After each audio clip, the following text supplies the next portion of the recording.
Dans la première partie de cette vidéo, nous avons exploré les signes préoccupants qui alimentent l'idée d'une bulle immobilière au Maroc. Flambée des prix, spéculation excessive et pratiques douteuses rendant le marché aussi opaque qu'imprévisible. Ces éléments soulèvent des doutes sur la durabilité du marché actuel. Cependant, cette vision pessimiste n'est pas l'unique lecture possible. Il existe aussi des arguments plus nuancés et des raisons d'espérer que la situation ne soit pas uniquement le fruit d'une bulle spéculative.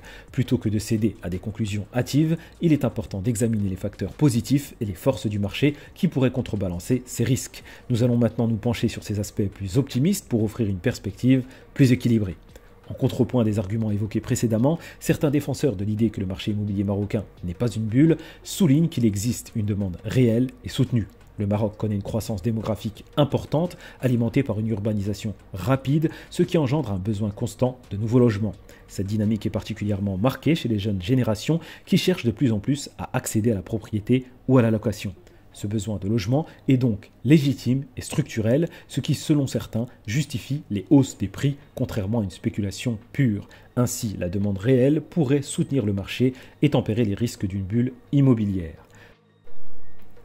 De plus, en dépit des spéculations et de la hausse des prix observés dans certains segments du marché, l'État marocain maintient une politique d'accessibilité au logement, ce qui vient tempérer les risques d'une bulle. À cet égard, des initiatives telles que le programme Da'em Sakan et d'autres aides financières ont été mises en place pour encourager la construction et la vente de logements à prix modéré. Ces mesures visent à soutenir une demande saine et à favoriser l'accès au logement pour les ménages à revenus moyens ou modeste. Grâce à ces politiques publiques, le gouvernement œuvre pour que l'augmentation des prix ne soit pas uniquement le résultat d'une spéculation excessive, mais qu'elle soit également soutenue par une base réelle de demandes et d'offres accessibles.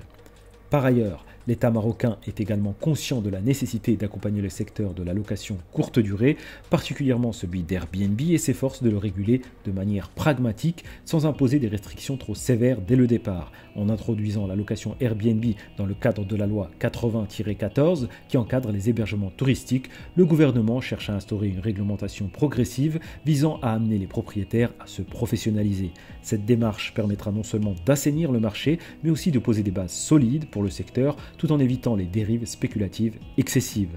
Grâce à ce cadre, on peut espérer une meilleure organisation du marché de la location courte durée et une stabilisation des prix à long terme.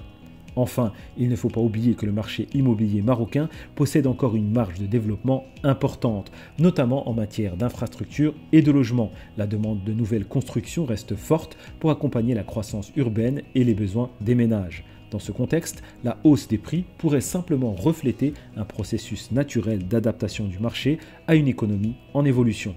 Cet argument repose sur l'idée que l'augmentation des coûts n'est pas nécessairement le signe d'une bulle, mais plutôt une conséquence du développement et de la modernisation du pays, avec des investissements importants dans les grandes métropoles et les régions à forte attractivité. De plus, le marché marocain continue d'attirer les investisseurs étrangers, ce qui constitue un autre argument en faveur de sa stabilité. Le pays conserve une attractivité forte, en grande partie grâce à des prix encore compétitifs comparés à ceux pratiqués en Europe. Bien que les hausses des prix soient notables, elles restent, selon certains, dans des limites raisonnables au regard des standards internationaux. Cette dynamique d'investissement étranger peut donc être perçue comme un facteur de soutien au marché, permettant d'éviter une surchauffe purement spéculative. Tant que les prix conservent cet écart favorable, ils ne sont pas nécessairement déconnectés de la réalité économique. Par ailleurs, il n'existe pas à ce jour des signes évidents d'un éclatement imminent du marché. Le développement rapide du pays, soutenu par de nombreux grands projets d'infrastructure, contribue à renforcer la valeur des biens de façon justifiée. Des initiatives majeures telles que la construction de nouvelles villes, l'expansion des lignes de tramway ou encore l'extension du réseau de TGV sont des moteurs qui stimulent l'économie et augmentent naturellement le prix de l'immobilier. Ces investissements structurants apportent une réelle plus-value, rendant les hausses actuelles davantage le reflet d'une modernisation et d'une amélioration des conditions de vie plutôt que le symptôme d'une bulle spéculative sur le point d'éclater. Et il ne faut tout de même pas négliger l'existence d'une certaine régulation du marché mise en place par les autorités pour en assurer la stabilité. Des mesures ciblées ont été adoptées telles que la lutte contre les logements insalubres et la promotion du logement social afin d'offrir des solutions accessibles à une large part de la population. Ces politiques visent à équilibrer le marché en répondant aux besoins fondamentaux tout en favorisant un développement immobilier plus inclusif. Cette régulation contribue à limiter les risques d'un emballement incontrôlé en posant des garde-fous pour freiner les pratiques excessivement spéculatives. Et que dire du développement continu du tourisme au Maroc qui offre des perspectives très prometteuses permettant de soutenir le dynamisme du marché immobilier. L'expansion de ce secteur booste particulièrement le marché de la location courte durée, contribuant à tirer les montants des loyers vers le haut. Cette demande touristique constante assure des rendements locatifs attractifs, même face à la hausse des prix d'acquisition.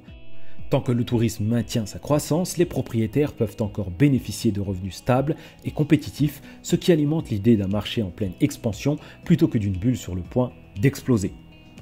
En conclusion, le débat autour d'une potentielle bulle immobilière au Maroc met en lumière des dynamiques complexes et contrastées. D'un côté, la flambée des prix, la spéculation effrénée et le phénomène du FOMO nourrissent des inquiétudes légitimes sur un déséquilibre du marché. De l'autre, des facteurs structurels tels que la demande soutenue par la croissance démographique, les grands projets d'infrastructure, le développement touristique et les politiques publiques de régulation viennent tempérer ces craintes. Il est donc essentiel de reconnaître que le marché marocain présente des signes de risque, mais aussi des bases solides de croissance à long terme. La prudence reste de mise, notamment pour les petits investisseurs qui doivent éviter de se laisser emporter par des anticipations excessive. Cependant, un développement équilibré, soutenu par des politiques d'encadrement efficaces et une meilleure transparence peut transformer les défis actuels en opportunités durables. En somme, le marché immobilier au Maroc est à surveiller de près, mais il serait prématuré de conclure à un effondrement imminent. Merci d'avoir regardé cette vidéo, j'espère qu'elle vous aura été utile. À bientôt, Inch'Allah. Salam alaikum.